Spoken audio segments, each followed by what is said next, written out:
فاسألوا أهل الذكر إن كنتم لا تعلمون. ওয়ালাইকুম আসসালাম ওয়া রাহমাতুল্লাহ। আলহামদুলিল্লাহ তাআলা ওয়াসসালাতু ওয়াসসালামু আলা রাসূলিল্লাহ আম্মা বাদ।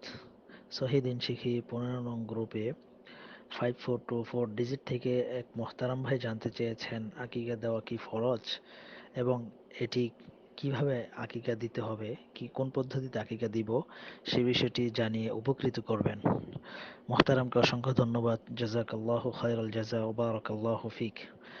প্রিয় বন্ধুগণ, আসুন এ বিষয়ে আমরা আল্লাহ রসুল পদ্ধতিটি জেনে নেই, কি সমাধান তিনি দিয়েছেন সেটি জেনে নেই। আকিকা এটি আহলুল ইলমদের অভিমত অনুযায়ী তারা যে আহ, আহ, তারা যে মত পোষণ করেছেন হাদিসের ভিত্তিতে যে এটি হলো সুন্নাহ মুআক্কাদা, অর্থাৎ এটি একটি ফরজ কোনো আমল নয়, সুন্নাতে মুআক্কাদা। তবে এর ব্যাপারে আকিকার ব্যাপারে অনেক গুরুত্ব রয়েছে। আহ, যে আকিকা আহ, যাতে বোঝা যায় আকিকা আদায় করাটাই উত্তম। হুম, আর আকিকার পদ্ধতি হলো যে আহ, পুরুষ সন্তানের নবজাতকের পক্ষ থেকে দুটি পশু জবাই করা, নারী শিশুর পক্ষ থেকে একটি পশু জবাই করা।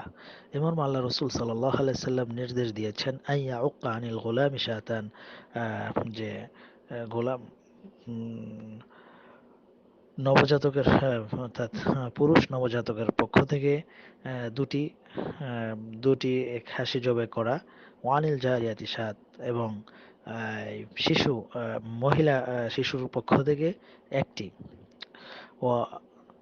ওয়াক্তুহা ইয়াউমুস সাবে', আর তার সময় হলো সপ্তম দিনে। অর্থাৎ কোনো শিশু যদি জন্মগ্রহণ করে মঙ্গলবার, তাহলে তার আকিকা হবে, তার পশু জবের এটা হবে সোমবারে। যদি কোনো নবজাতক বুধবারে জন্মগ্রহণ করে, তাহলে তার আকিকা দিতে হবে মঙ্গলবার, এভাবে সপ্তম দিনে। এটাই দেওয়া হলো হাদিসের অনুযায়ী হলো এটি সুন্নাহ হয়ে গেল, আল্লাহ রসুলের পক্ষ থেকে যে পদ্ধতি ছিল সেটি আমল হয়ে যাবে, এর উপর আমল হবে, এবং এর মাধ্যমে সব যে নির্ধারিত যে বিধান রয়েছে সেটি বাস্তবায়ন হয়ে যাবে। আর এখানে প্রশ্ন হলো, দুটি প্রশ্ন রয়েছে যে আকিকা কি গরু দিয়ে যাওয়া যাবে? আসলে এ বিষয়ে কোনো নস বা কোনো দলিল নেই যে গরু দিয়ে আকিকা দেওয়া যাবে। গরু দিয়ে আকিকা দিয়েছেন বা দিতে দিতে বলেছেন। তবে যদি কেউ দিতে চায়, তাহলে আহলুল ইলমরা বলেছেন তাহলে শিশু পুরুষ শিশুর জন্য, পুরুষ নবজাতকের জন্য দুটি গরু দিতে হবে এবং মহিলা নবজাতকের জন্য একটি গরু দিতে হবে। এখানে গরুতে আহ, এক গরুতে কয়েকজন শিশুর আকিকা দেওয়া এটি চলবে না, এই মর্মে আহলুল ইলমরা মত পোষণ করেছেন। যেহেতু আল্লাহ রসুল থেকে আহ, স্পষ্ট নস রয়েছে যে একজনের পক্ষ থেকে, অর্থাৎ পুরুষের জন্য দুটি মাথা কি করতে জবাই করতে হবে, মহিলার জন্য একটি মাথা, অর্থাৎ গরু দিতে চাইলে দুটি গরু দিতে হবে। তাই আমরা নিজেদের উপর বোঝা চাপিয়ে না নিয়ে আমাদের জন্য যে সহজ পদ্ধতি রয়েছে সেটি আমরা দিয়ে দিব। আল্লাহ তাআলা আমাদের সে আমল অবশ্যই কবুল করে নেবেন বলে আমরা আশা রাখি।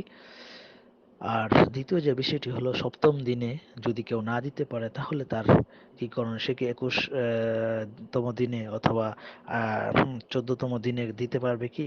আহলুল ইলমরা এ ব্যাপারে মত পোষণ করেছেন যে তারা দিতে পারবে, সমস্যা নেই। কিন্তু উত্তম হলো এবং সুন্নতি পদ্ধতি হলো সপ্তম দিনে আদায় করা। আল্লাহু তাআলা আ'লাম বিসওয়াব, ওয়া সাল্লাল্লাহু আলা নবিয়িনা মুহাম্মদ ওয়া আলা আলিহি ওয়া সাহবিহি আজমাইন। আসসালামু আলাইকুম ওয়া রাহমাতুল্লাহ।